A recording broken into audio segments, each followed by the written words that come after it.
नमस्कार दोस्तों, आइए जानते हैं आज राजस्थान के दिन भर की ताज़ा और बड़ी खबरें। आज राजस्थान से पहली खबर है कि जैसलमेर में भी Pakistani SIM ban. Bharat Pakistan border से सटे जिलों में मंगलवार को जनजीवन सामान्य हो गया। बाजार पहले की तरह ही खुले और बंद हुए। श्रीगंगानगर के बाद जैसलमेर में भी पाकिस्तानी लोकल सिम के उपयोग पर रोक लगा दी गई है। कलेक्टर प्रताप सिंह ने राष्ट्रीय सुरक्षा का हवाला देते हुए इसका आदेश जारी किया। इससे पहले श्रीगंगानगर में पाकिस्तानी सिम के उपयोग पर रोक लगाई गई थी। उधर राजस्थान में भारत पाकिस्तान बॉर्डर के पास मंगलवार को मिसाइल नुमा वस्तु मिली है। पुलिस ने इसे कब्जे में लेकर सेना को खबर दे दी है। उधर एयरपोर्ट के ऑपरेशनल होने के बाद भी बीकानेर से न ही कोई फ्लाइट गई और न ही आई है।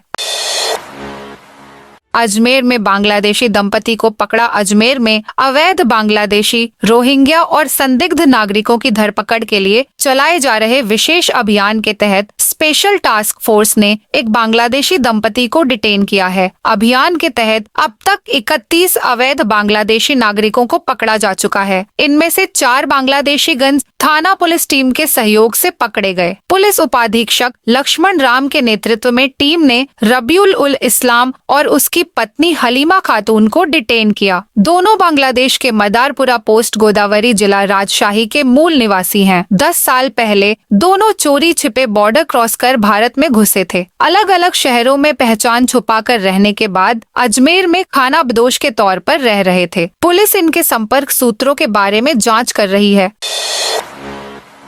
राजस्थान में पुलिस कांस्टेबल के 10,000 पदों पर भर्ती होगी। पुलिस कांस्टेबल भर्ती परीक्षा की संशोधित विज्ञप्ति जारी की गई है। इसके बाद अब प्रदेश में कुल 10,000 पदों पर पुलिस कांस्टेबल की भर्ती की जाएगी। इससे पहले प्रदेश भर में 9,617 पदों पर पुलिस कांस्टेबल की भर्ती करने का फैसला किया गया था। इसकी आवेदन प्रक्रिया शुरू हो गई थी। मंगलवार को सरकार ने 383 पद बढ़ाए। इसके लिए 12वीं पास कर चुके अभ्यर्थी राजस्थान पुलिस की ऑफिशियल वेबसाइट पर जाकर 17 मई तक ऑनलाइन अप्लाई कर सकते हैं। इसके बाद रिटर्न और फिजिकल के आधार पर अभ्यर्थी का सिलेक्शन किया जाएगा। इसे डॉक्यूमेंट वेरिफिकेशन के बाद पोस्टिंग दी जाएगी। राजस्थान में आंधी के साथ बारिश हुई। राजस्थान में मंगलवार को कई शहरों में मौसम बदला। दोपहर बाद अलवर, भरतपुर, जयपुर, हनुमानगढ़, झुंझुनू में बादल छाए। धूल भरी आंधी चली। कुछ शहरों में बूंदाबांदी भी हुई। वहीं बाड़मेर, जैसलमेर में अधिकतम तापमान 41 डिग्री सेल्सियस से ऊपर दर्ज हुआ। वहीं आज रात तक 7 जिलों में बारिश का अलर्ट जारी किया गया है। मौसम विज्ञान केंद्र जयपुर ने 14 मई को राजस्थान के 11 जिलों में आंधी बारिश का येलो अलर्ट जारी किया है। वहीं 15 मई से उत्तर पश्चिमी राजस्थान के जिलों में हीट वेव चलने की आशंका जताते हुए 3 जिलों के लिए येलो अलर्ट जारी किया है। मंगलवार सुबह जयपुर, अजमेर, गंगानगर, जैसलमेर समेत लगभग सभी शहरों में आसमान साफ रहा और धूप निकली। दोपहर 3 बजे हनुमानगढ़, झुंझुनू के आसपास मौसम बदला और बादल छाए। कुछ जगहों पर आंधी चलने के साथ बारिश हुई। अलवर के कई हिस्सों में बारिश हुई। जयपुर के एसएमएस स्टेडियम को तीसरी बार मिली बम से उड़ाने की धमकी। राजस्थान की राजधानी जयपुर में चर्चित सवाई मानसिंह स्टेडियम एसएमएस को लगातार बम से उड़ाने की धमकी दी जा रही है। मंगलवार 13 मई को तीसरी बार है जब स्टेडियम को बम से उड़ाने की धमकी दी गई है। इससे पहले गुरुवार 8 मई और सोमवार 12 मई को भी बम से उड़ाने की धमकी दी गई थी। अब मंगलवार को एक बार फिर बम की धमकी मिलने के बाद प्रशासन में हलचल मची हुई है। एसएमएस अस्पताल में बम से उड़ाने की धमकी मिलने के बाद प्रशासन और पुलिस में इसलिए और भी ज्यादा खलबली मची हुई है, क्योंकि इसी स्टेडियम में आईपीएल 2025 के बचे हुए 17 मैचों में से 3 मैच खेले जाने हैं। ऐसे में बम की धमकी मिलना मैच को प्रभावित कर सकता है। परीक्षा में गैर हाजिर रहने पर अभ्यर्थियों का अब बंद होगा ओटीआर। राजस्थान लोक सेवा आयोग आरपीएसएससी ने भर्ती परीक्षाओं में अनुपस्थित रहने वाले अभ्यर्थियों पर सख्ती बरतते हुए बड़ा निर्णय लिया है। आयोग के सचिव रामनिवास मेहता ने बताया कि अब यदि कोई अभ्यर्थी एक वित्तीय वर्ष 1 अप्रैल से 31 मार्च के भीतर आयोजित 2 भर्ती परीक्षाओं में शामिल नहीं होता है तो उसकी ओटीआर 1 टाइम रजिस्ट्रेशन सुविधा ब्लॉक कर दी जाएगी। यह कदम उन अभ्यर्थियों के विरुद्ध उठाया गया है जो भर्ती परीक्षाओं में भाग लेने के लिए आवेदन तो करते हैं, लेकिन न तो न्यूनतम शैक्षणिक योग्यता रखते हैं और न ही परीक्षा में उपस्थित होते हैं। आयोग ने देखा है कि बड़ी संख्या में ऐसे आवेदक सिर्फ आवेदन कर परीक्षा प्रणाली पर अनावश्यक भार डालते हैं और योग्य उम्मीदवारों के अवसरों को प्रभावित करते हैं।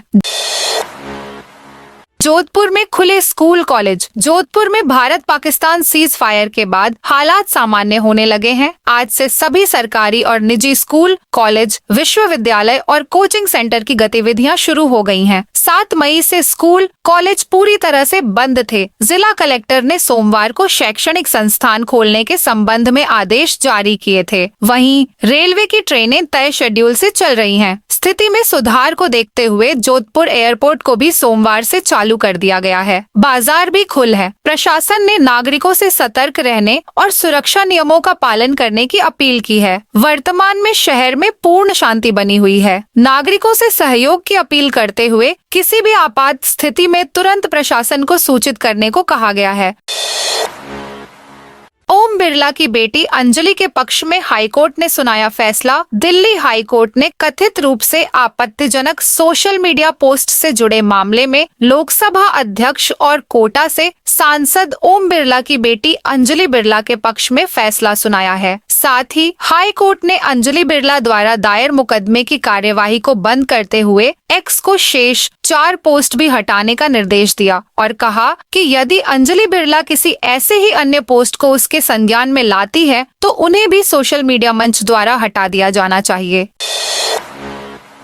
1,88,000 सरकारी पदों पर भर्तियां प्रक्रियाधीन। आधिकारिक बयान के अनुसार शर्मा ने कहा, हम प्रदेश के युवाओं को रोजगार के पर्याप्त अवसर देते हुए उन्हें आत्मनिर्भर, सशक्त एवं खुशहाल बनाने के लिए निरंतर काम कर रहे हैं। वनकर्मी, पटवारी, स्कूल शिक्षक तथा कांस्टेबल के पदों पर शीघ्र भर्ती के सवाल पर मुख्यमंत्री ने कहा कि उनकी सरकार की सर्वोच्च प्राथमिकता है कि राज्य के युवाओं को रोजगार मिले। उन्होंने कहा कि इस दिशा में लगभग 1,88,000 सरकारी पदों पर भर्तियां प्रक्रियाधीन हैं। आवेदन वापस नहीं लिया तो होगी कार्रवाई। राजस्थान लोक सेवा आयोग आरपीएससी ने डिप्टी कमांडेंट के पदों के लिए आवेदन करने वाले आवेदकों को चेतावनी जारी की है। दरअसल डिप्टी कमांडेंट भर्ती 2025 के लिए निकाले गए पदों के लिए बड़ी संख्या में ऐसे लोगों ने आवेदन कर दिए हैं जो इस नौकरी के लिए अयोग्य हैं। इसकी वजह से आयोग को नियुक्ति प्रक्रिया में समस्या आ रही है। इसे देखते हुए आयोग ने इन आवेदकों को चेतावनी दी है कि वो 28 मई तक अपने आवेदन वापस ले लें, अन्यथा उनके विरुद्ध कार्रवाई की जाएगी। 4 पदों के लिए हजारों की संख्या में लोगों ने आवेदन भर दिए। ऑनलाइन आवेदन करने वालों में बड़ी संख्या में ऐसे लोग थे जो इन आरक्षित वर्गों के नहीं थे। इसके अलावा इस पद के लिए सेना से रिटायर्ड कैप्टन ही आवेदन कर सकते थे, लेकिन ऐसे भी बहुत सारे लोगों ने आवेदन कर दिया जिनके पास यह अनिवार्य पात्रता नहीं थी। भारतीय सेना के सम्मान में तिरंगा यात्रा निकलेगी। बीजेपी जम्मू कश्मीर के पहलगाम में आतंकी हमले के बाद भारतीय सेना ने ऑपरेशन सिंदूर चलाया था। इस ऑपरेशन में पाकिस्तान में आतंकी ठिकानों को ध्वस्त किया गया। ऐसे में अब ऑपरेशन की सफलता के बाद भारतीय जनता पार्टी प्रदेश भर में तिरंगा यात्रा निकालेगी। बीजेपी नेता प्रदेश अध्यक्ष अरुण चतुर्वेदी ने कहा कि भारतीय सेना द्वारा ऑपरेशन सिंदूर चलाकर आतंकियों की कमर तोड़ने का काम किया है। ऐसे में भारतीय सेना के मनोबल बढ़ाने के उद्देश्य से भारतीय जनता पार्टी की ओर से तिरंगा यात्रा निकालने का निर्णय किया गया है। तिरंगा यात्रा किसी राजनीतिक पार्टी का कार्यक्रम नहीं है। यह देश का, समाज का, हमारी सेना के लिए निकाला जा रहा कार्यक्रम है। इसमें आम जन की भागीदारी रहेगी। तिरंगा यात्रा संभाग स्तर के साथ जिला और फिर विधानसभा क्षेत्रवार भी निकाली जाएगी। तनाव के कारण स्थगित एग्जाम अब स्कूल स्तर पर होंगे। भारत पाकिस्तान के बीच तनाव के चलते सीमावर्ती जिलों में स्थगित एग्जाम अब स्कूल स्तर पर ही पेपर बनाकर लेने होंगे। माध्यमिक शिक्षा निदेशक ने इस संबंध में मंगलवार सुबह आदेश जारी किया है। जिस जिले में स्कूल जिस दिन शुरू होंगे उसके ठीक 2 दिन बाद एग्जाम होना है। क्लास 9वीं और 11वीं के 4 पेपर अब तक शेष हैं। निदेशक की ओर से जारी आदेश अनुसार स्थगित परीक्षाओं से संबंधित विषय के प्रश्न पत्रों को मॉडल पेपर के रूप में वितरित किया जाएगा। इसके बाद स्कूल अपने स्तर पर पेपर तैयार करवाकर एग्जाम लेगा। जिन जिलों में स्कूल मंगलवार से शुरू हो गए हैं, वहां गुरुवार से वंचित रहे विषयों के एग्जाम फिर से होंगे। वहीं जिन जिलों में स्कूल बुधवार से शुरू होंगे, वहां शुक्रवार से एग्जाम होंगे। ये पेपर 2 पारी में लिए जाने हैं। स्कूल अपनी सुविधा के अनुसार भी पेपर करवा सकता है। जयपुर दिल्ली सरकारी एसी बस का किराया 210 रुपए तक कम। जयपुर दिल्ली रूट पर ऑपरेट होने वाले राजस्थान रोडवेज की super luxury Volvo bus service अब बंद कर दी गई है। मई महीने की शुरुआत से इनकी जगह अब एसी डीलक्स 2x2 बसें चलाई जा रही हैं। दरअसल दिल्ली सरकार की गाइडलाइन के अनुसार BS 6 मानक से नीचे की गाड़ियों की एंट्री पर रोक है। इसके कारण यह फैसला लिया गया। जयपुर से पहले रोजाना 7 लग्जरी बसें दिल्ली के लिए चलती थीं। राजस्थान रोडवेज के डीलक्स आगार के मुख्य प्रबंधक हेमेंद्र सिंह यादव ने बताया, विभाग के पास इस तरह की बसें 8 साल पुरानी थीं। दिल्ली सरकार की नई पॉलिसी के अनुसार पुरानी बसों को राजधानी में प्रवेश नहीं मिल रहा था। नई BS 6 बसें मिलने तक इस रूट पर डीलक्स बसें ही संचालित की जाएंगी। इनका किराया भी सुपर लग्जरी बस करीब 210 से 150 रुपए तक कम है। हालांकि कंफर्ट को लेकर भी सवाल है। भाजपा ने 3 मंडलों में नई टीम का किया गठन। भारतीय जनता पार्टी ने 3 मंडलों में नई कार्यकारिणी का गठन किया है। प्रदेशाध्यक्ष मदन राठौड़ के निर्देश पर यह घोषणा की गई। संभाग प्रभारी प्रमोद सामर, जिलाध्यक्ष डॉ रक्षा भंडारी और जिला प्रभारी राजेंद्र कुमार गहलोत की अनुशंसा पर यह निर्णय लिया गया। गिरवर मंडल में अध्यक्ष गणेश बंजारा ने नई टीम बनाई है। इसमें 6 उपाध्यक्ष, 2 महामंत्री और 6 मंत्री नियुक्त किए गए हैं। कोषाध्यक्ष के रूप में भीमाराम देवासी को चुना गया है। मीडिया प्रभारी अरुण कुमार बामणिया और प्रवक्ता अशोक लखारा होंगे।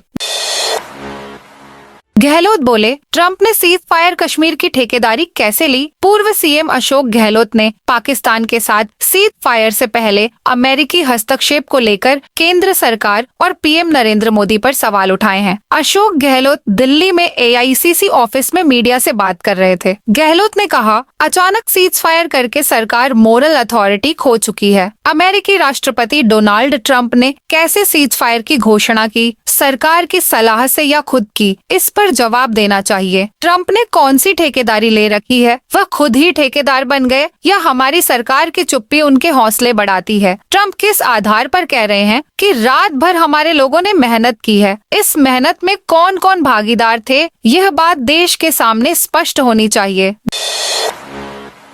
डमी बैठाकर पास हुई महिला ट्रेनी SI गिरफ्तार। राजस्थान SOG के टीम ने सोमवार को जोधपुर पुलिस लाइन से एक महिला ट्रेनी SI को गिरफ्तार किया। महिला ट्रेनी SI समेता कुमारी ने अपनी जगह संगीता विश्नोई को डमी कैंडिडेट बैठाकर परीक्षा पास की थी। इसके बाद जयपुर में राजस्थान पुलिस अकादमी RPA में ट्रेनिंग की, फिर जोधपुर पुलिस लाइन में ज्वाइन कर लिया था। ADG SOG VK सिंह ने बताया, प्रोबेशन महिला SI समेता कुमारी को गिरफ्तार किया गया है। समेता जालोर के चितलवाना की रहने वाली है। SI भर्ती परीक्षा 2021 में खुद की जगह संगीता विश्नोई को डमी कैंडिडेट बैठाकर परीक्षा दिलवाई थी। 14 सितंबर 2021 को हुई परीक्षा में समेता की जगह संगीता ने परीक्षा दी थी।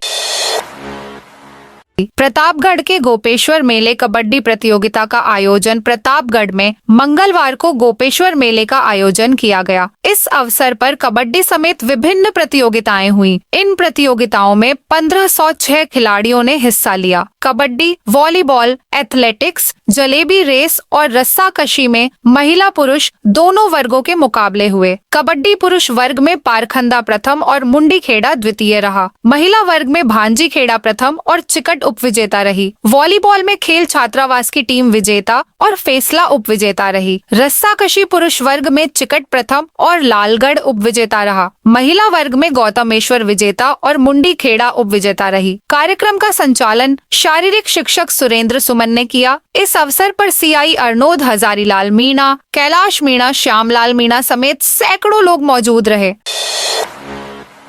जयपुर में तेज रफ्तार स्कॉर्पियो ने 4 युवकों को कुचला। जयपुर के चौमू में तेज रफ्तार स्कॉर्पियो ने 2 बाइक को टक्कर मार दी। हादसे में बाइक सवार 4 लोगों की मौत हो गई। वहीं स्कॉर्पियो सवार 2 लोग गंभीर घायल हो गए। स्कॉर्पियो की स्पीड इतनी तेज थी कि पहिया टायर निकलकर अलग हो गया। हादसा कालाडेरा थाना क्षेत्र के जयसिंहपुरा गुवारडी के पास मंगलवार शाम 5:30 पर हुआ। गोविंदगढ़ सीओ राजेश जांगिड ने बताया, यूपी नंबर की स्कॉर्पियो तेज स्पीड में कालाडेरा से चौमू की ओर आ रही थी। बाइक सवार चौमू से कालाडेरा जा रहे थे। जयसिंहपुरा गुवारडी के पास स्कॉर्पियो ने 2 बाइक पर सवार 4 युवकों को टक्कर मार दी। बाइक सवार उछलकर 30 फीट दूर गिरे। 2 युवकों की मौके पर ही मौत हो गई।